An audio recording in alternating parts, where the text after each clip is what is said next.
যে কিয়ামতের মাঠে বলবেন, যে দুনিয়ার থেকে যখন বিদায় নিতেছিলেন, হায় হায়, মালাকুল মউত যখন অনুমতি চাইতেছিলেন বুকে হাত রাখবো কি রাখবো না, তো বলছে অনুমতি দিব, আইনা আখি জিবরিল, আমার ভাই জিবরিল কোথায়? তো বলছে দেখা আসছি ফি সামাইল উলা, প্রথম আকাশে। একটু পরে উনি সালাম দিয়া ঢুকছেন, ওনার চোখে পানি ছিল। তো বলছে আপনি কাঁদেন কেন? বলে আজকে এলপিআরে চলে যাবে, আর কোনোদিন ওহির বাহক হয়ে জমিনে আসবো না।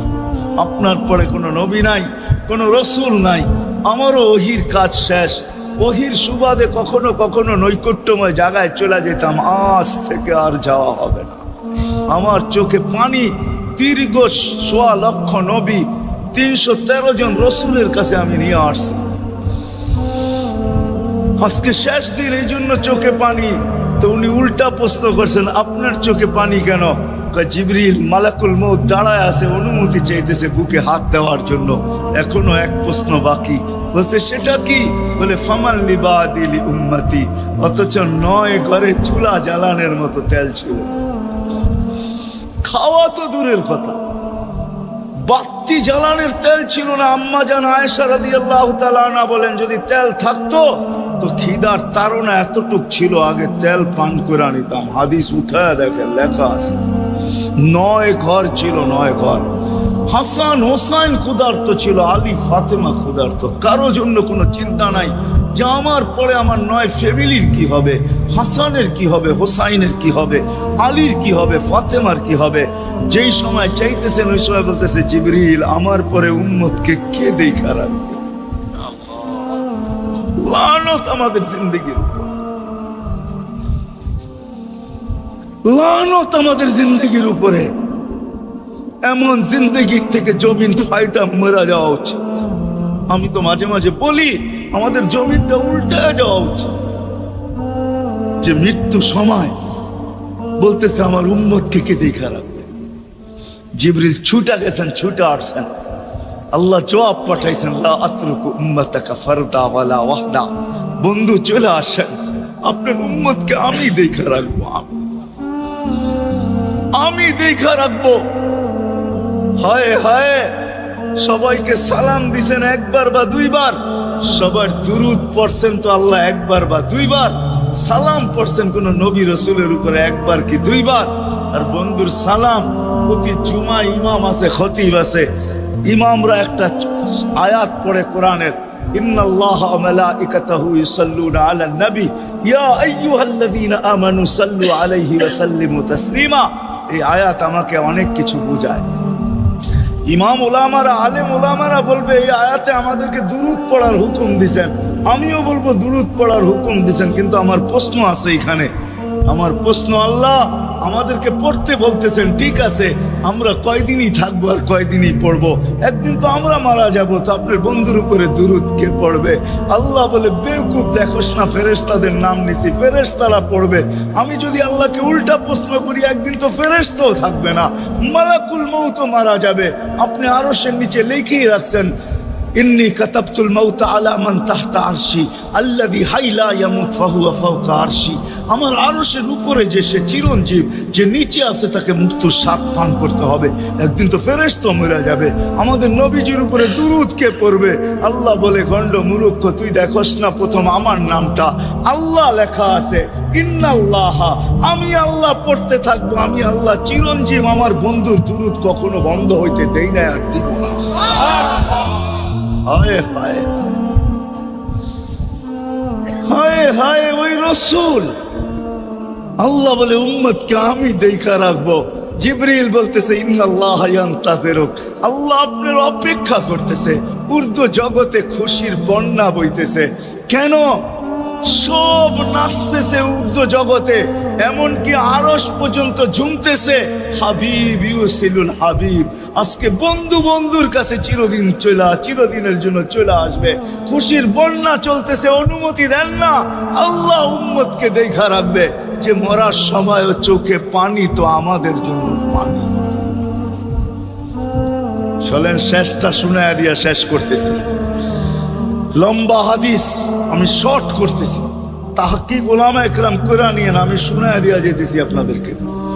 নফকা 2টা হবে, প্রথমটাকে বলে কিয়ামতের জন্য, দুইবার সিংহায় ফু হবে, একবার ধ্বংসের জন্য, দ্বিতীয়টা হবে নফখাতুন নুশুর বলে এটাকে, দ্বিতীয়টা আমাদেরকে কবর থেকে উঠানোর জন্য হবে। কিন্তু সব মারা যাবে, আল্লাহ চারজনকে পয়দা করবেন কুদরত দিয়া, জিবরিল, মিকাইল, ইসরাফিল, মালাকুল মউত, চারজনকে পয়দা করবেন। জিবরিল আলাইহিস সালাম কাঁদতে থাকবে, তিনজন জিজ্ঞাসা করবে কাঁদো কেন? এখনই ইসরাফিলকে সিংহায় ফু দেওয়ার হুকুম হবে নফকাতুন নুশুরের জন্য, আমাকে হুকুম হবে বন্ধুকে নিয়ে আসো মাকামে মাহমুদে, আমি মৃত্যুর পরেই ভুলে গেছি ওনার কবর কোথায়। তিনজন বলবে জমিনকে জিজ্ঞাসা করো, তো জমিনকে জিজ্ঞাসা করবে, জমিন বলবে কাদ দাক্কানি আল্লাহু দাক্কা ফানাসিতু, প্রথম সিংহায় ফুতে আল্লাহ এরকম ছানছেন, আমিও ভুলে গেছি রাখছি কোথায়। অনেক সময় হয় জিনিস যাবে খুঁজতেছে সারা ঘরে, ঠিক না? হয় না? হ্যাঁ, জিনিস জ্যাবের ভিতরে, পকেটের ভিতরে, কিন্তু খুঁজতেছে সারা ঘরে খুঁজতেছে। পরে পকেটে হাত দিয়া যখন দেখে পাইছে, তো জিহ্বায় কামড় দিয়ে আসতে বেড়ে যায়, কেননা গর্ত গরম করে ফেলছিল। এখন ঘরালা পাইলে উল্টা এর উপরে গরম হবে, ঠিক না? রাখছো পকেটে, খোঁজো আমাদের কাছে, ঠিক না? আর কাম পাও না, ঠিক না? এখন এর উপরে চড়াই হবে। জমিন বলে আমিও ভুলে গেছি, ওই দিন আল্লাহ রসুলের কবর থেকে নূর বাহির হবে, নূর নূর নূর, হাত্তা ইয়াসাদ আরশার রহমান, আল্লাহর আরশ পর্যন্ত পৌঁছবে, হুকুম হবে নিয়ে আসো।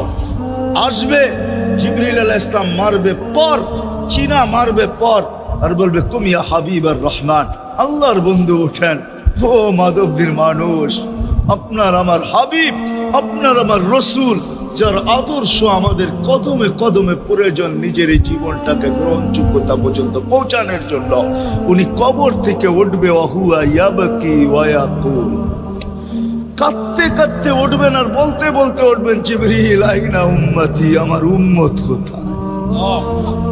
হায় হায় হায়। আসেন আজকে এই সিরত কনফারেন্স থেকে আমি তো আপনাদেরকে বুঝাইতেছি, আমার মন চায় জিনদেরকেও বুঝাই, ওদেরকে পাইলে ওদেরকে পায়ে ধরা বুঝাইতো। জিন ইনসানকে বলতেছি, আসেন আজকে এই মজমার থেকে নবীর আদর্শ শিখেন। নবী আল্লাহ পাওয়া শুধু নবীর আদর্শের ভিতরে, এই জন্য আল্লাহ বলছে লাকাদ কানা লাকুম ফি রাসূলিল্লাহি উসওয়াতুন হাসানা লিমান কানা ইয়ারজুল্লাহ, যে আল্লাহ পাইতে চায়। বল আগের আয়াত কি? বল ইয়াউমিল আখিরা, আর যে আখিরাত পাইতে চায়, আখিরাতের বাদশাহী যে চায়, যে আল্লাহকে পাইতে চায়, আখিরাতের বাদশাহী পাইতে চায়। দুনিয়া 60-70 বছরে এখানে পাইলো যেমন, না পাইলো তেমনই। যে পাইছে তার জন্য সূর্যের গতি যতটুকু, ঋতু তার জন্য যেমন, ঘড়ির কাঁটা তার জন্য যেমন, যে পায় না তার জন্য সমান। এখানের জীবন কেটে যাবে। বিদায় আসেন আজকে এই মজলিস থেকে প্রতিজ্ঞাবদ্ধ হই যে নবীর আদর্শের উপরে আল্লাহর রাসূল সুযোগ দিয়েছেন আমাদেরকে। আমি শেষ কথা বলতেছি, আগে এখন তো ব্রিজ আর ব্রিজ, ফ্লাইওভার আর ফ্লাইওভার, ঠিক না? হয়তো 2-1 বছর পরে আমরা এটাও দেখব যে মাধবদীর ওই মাথার থেকে নিয়ে একবারে কোথায় পাঁচদোনা পর্যন্ত ফ্লাইওভার চলে গেছে, ঠিক না? গাড়ি উঠবে এখান দিয়ে ওইখানে যে নেমা যাবে, কোনো জ্যাম না জট, ঠিক না? হ্যাঁ, কিন্তু একদিন ছিল শাখো, ছিল আমাদের দেশে শাখো, চিনেন? বাঁশের শাখো ছিল। আল্লাহর রাসূল বুঝাইতে চাইতেছে একটা সময় আসবে আমার উম্মত বাঁশের শাখো, কেউ যদি বাঁশের শাখো থেকে স্লিপ খায় বা গাছে উঠা যদি গাছের থেকে পড়ে যেতে চায়, তো ডাল ধরা যেরকম লটকায়া থাকে, শাখর থেকে পড়তে যায় শাখর উপরের বাঁশ ধরা যেরকম লটকায়া থাকে। আল্লাহর রাসূল আমাদেরকে সুযোগ দিছেন, একটা সময় আসবে উম্মত আমার একটা সুন্নত ধরেও যদি মউত পর্যন্ত লটকায়া থাকতে পারো, তাইলে তোমাকে 100 শহীদের সওয়াব দেওয়া হবে। মান তামাসসাকা বিসুন্নতি, মান তামাসসাকা বিসুন্নতি ইনদা ফাসাদি উম্মতি। এই জন্য আসেন, আজকে বড় অবহেলিত, বড় দীক্ষিত, বড় লাঞ্ছিত, বড় ঘৃণিত আমাদের রাসূলের আদর্শ আমাদের জীবনে, বড় ঘৃণিত, বড় দীক্ষিত, বড় লাঞ্ছিত, বড় অবহেলিত। সর্বক্ষেত্রে দেখেন, বিয়া দেখেন আর শাদী দেখেন, হয় হয় পোশাক দেখেন আর আশাক দেখেন, সর্বক্ষেত্রে নবীর আদর্শকে আমরা পিছে ছেড়া দিছি। আর যার কারণে আজকে মুসলমান দুনিয়াতে লাঞ্ছিত, যার কারণে আমরা ঘরে লাঞ্ছিত, ঘরের ভিতরে কোনো মিল নাই, মহাব্বত নাই। বহুত ঘর পাওয়া যাবে স্বামী এক খাটে, স্ত্রী আর এক খাটে, বহুত ঘর পাওয়া যাবে। হায় হায়, ওই সমাজ লানতি সমাজ, যেই জমাতের সন্তানরা মা বাবাকে চোখ বড় করে দেখে, চোখ বড় করে সামনে, ওটা লানতি সমাজ। অথচ আল্লাহর রাসূল শিখাইছে মা বাবার সাথে আদর্শ কি ব্যবহার করবে, মার সাথে, বাবার সাথে, বড় ভাইয়ের সাথে, কার সাথে কি ব্যবহার করবে শিখাইছে। ওই সমাজটাই সুখের ছিল। আসেন ফিরা যাই, আল্লাহর রাসূলের আদর্শ শিখি। শিখবেন তো পাক্কা ওয়াদা? বিলকুল। কিন্তু একটা প্রশ্ন হলো, আল্লাহর রাসূলের আদর্শ শিখবো তো শিখবো কোত্থেকে, পাবো তো পাবো কোথায়? ঠিক না? প্রশ্ন হয় না? হয় না? উনি তো দুনিয়াতে নাই, কোত্থেকে ওনাকে পাবো, কোত্থেকে শিখবো? আজকে আপনার আমার চতুর্দিকে ওই লোকগুলা বসা আছে যারা আল্লাহর পক্ষ থেকে নির্বাচিত। আওরাসনাল কিতাব আল্লাযীনা ইসতাফাইনা মিন ইবাদিনা। আমি কোরআন দিতেছি, হক্কানি আলেম আর আল্লাহ ওয়ালারা আল্লাহর পক্ষ থেকে নির্বাচিত, যারা নবীর আদর্শকে নিজের পাশে সুরক্ষিত রাখছে, নিজের কাছে একটাকেও হারাইতে দেয় নাই। এমনকি ক্ষুদ্র থেকে ক্ষুদ্রকেও হারাইতে দেয় নাই, এমনকি নবীর একটা জানোয়ারের নাম পর্যন্ত হারাইতে দেয় নাই।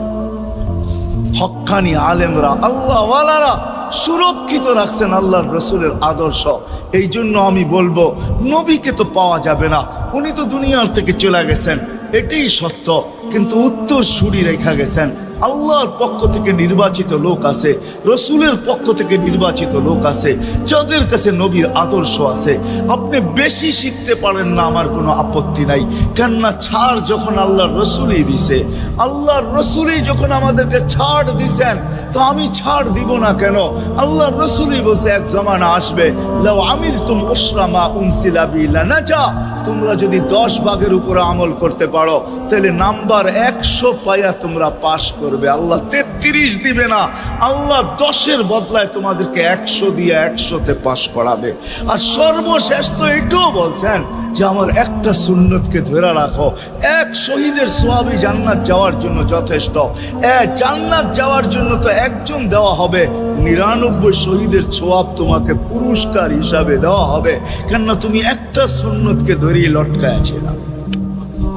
ওলামাদের কাছ থেকে শিখি, ঘরের বাচ্চাদেরকে শিখাই, যুবকদের পায়ে ধরে বলবো, শিখো, নবীর আদর্শ ছড়াও। সারাদিন ফেসবুকে কাজ করো, ফেসবুক দেখো, খোদার কসম হোয়াটসঅ্যাপ দেখো, ভাইবার দেখো, ইবু দেখো। তোমাদের মেধাগুলাকে নবীর আদর্শের পিছে লাগাও, নবীর শানের পিছনে লাগাও, যে নবীর শান কত বড়, কত বড় শানওয়ালা নবী আল্লাহ আমাদেরকে দিয়েছেন, কার মর্যাদা কত বড়, তার পরিচয় তুলে ধরো, তার আদর্শকে তুলে ধরো, নিজের জীবনে আদর্শকে প্রতিফলিত করো। ইনশাআল্লাহ ওই দিন দেখবো, যেই দিন আবু বকর পেয়ালা ভরা দিবে, উমর রাদিয়াল্লাহু তাআলা আনহুর হাতে উঠায় দিবে, আবু বকর সিদ্দিক রাদিয়াল্লাহু তাআলা আনহু হাউজে কাউসারের নিচে থাকবেন, পারে থাকবেন, তলদেশে থাকবেন, উনি পেয়ালা ভরা দিবে উমর রাদিয়াল্লাহু তাআলা আনহুর হাতে, উমর রাদিয়াল্লাহু তাআলা আনহু উঠায় দিবে আমাদের নবীজির হাতে, আর নবীজি ঠোঁটে লাগায়া বলবে, ইশরাব লা তাজমান বাদাহা আবাদা। পান করার কোনোদিন পিপাসা তোর কাছে আসবে না। ওই দিনের দৃশ্যটা কিরকম? নবীজি ঠোঁটে লাগায়া পান করায় দিবে, যুবককে আলাদাভাবে দিবে, বুড়াকে আলাদাভাবে দিবে, নারীকে আলাদাভাবে, পুরুষকে আলাদাভাবে, আল্লাহর রসুল পান করায় দিবে। ওই দিন কেমন হবে ওই দৃশ্য? যেই পানি পান করার পর আর জীবনে কোনোদিন পিপাসা আসবে না। কেমন হবে ওই দৃশ্য? এই জন্য আসেন আজকে এই সিরত মাহফিল থেকে, সিরতুন নবী থেকে আল্লাহর রসুলের আদর্শকে